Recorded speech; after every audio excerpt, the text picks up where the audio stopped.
I always like to say that the world is the way it is, and people do the things that they do, or they're not doing the things that they're not doing for certain reasons, and sometimes you have to dig down and ask why. My own experiences have taught me to try to dig deep and figure out what's actually really going on.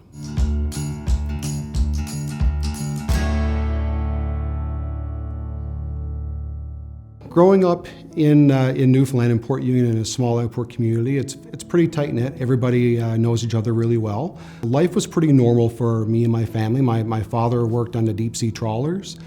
He was usually away for about 10 days, and he'd be home for 2 and 3, and then he'd be gone again.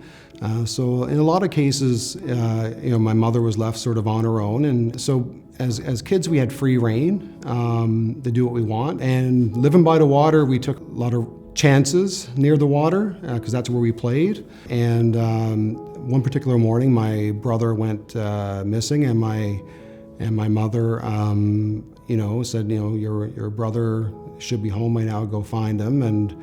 And I had a really bad feeling I knew where he might be, and sure enough, I found his bicycle, and my brother wasn't there. So I was 9 years old at the time. I told a couple other adults. Within an hour, 2 hours, there was a fairly big search party looking for my brother, and I remember looking down at the water and seeing what I thought was a garbage bag floating in the water, and it turned out when one of the rescuers climbed down the side of the wharf and checked, it was actually my brother's hair. So we discovered them that way, and I was right there for that. So that had a pretty lasting impact on me. A lot of nightmares and things like that it never really ever got dealt with, to be honest with you. Again, my parents had their own issues to deal with, a lot of blaming and so on for that having happened. That was sort of something that sort of clouded everything I did moving forward for a long time. So we moved to another house to sort of get out of that environment. And we eventually lost that house because my dad lost his job. And so we moved a couple of times because of that. The first 2 communities I lived in, actually, they were aware of what had happened, and I had a lot of support. Moved to a smaller town. It was very tight-knit there, a little bit maybe on the cliquey side, and I maybe got bullied a bit because I was considered a brainiac student. I got really good marks, so I kind of maybe put not as much focus in school just so I can fit in a little bit that way. My past history and the things I was dealing with and the things that my family was dealing with were not really, wasn't much that anyone really thought too much about.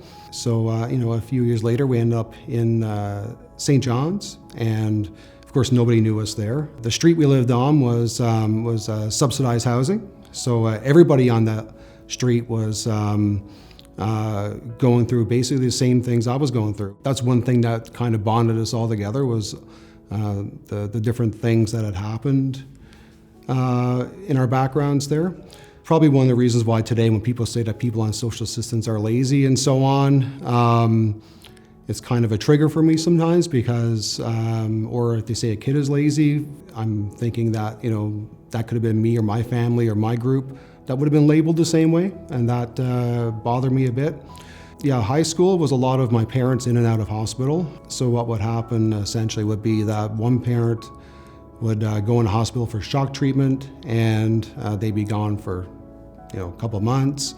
And then within a month or 2, the other one would get sick, and they would end up in the hospital with the same, getting the same types of treatments. My parents did the best job they could, but they needed a lot of help they didn't get.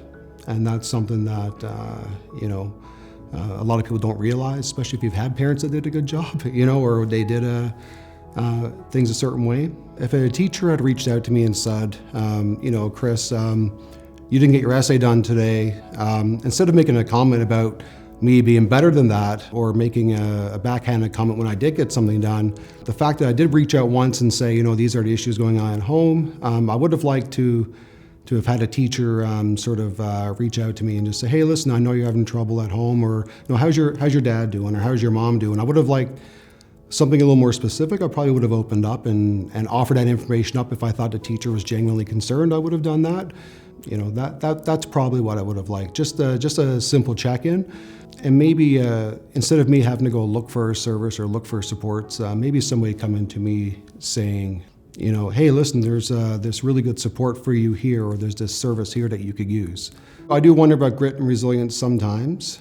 Maybe there would have been a couple teachers that would have said, I really want to teach Chris some grit and resilience. I think he really needs more of that. But I mean, the fact that my attendance was good and I actually made it to school that day was a big deal, right? I thought in my mind is a fair amount of grit and resilience, but the fact that, my dad's in the hospital today, I was wrestling with him in the living room last night, and, and today I'm here.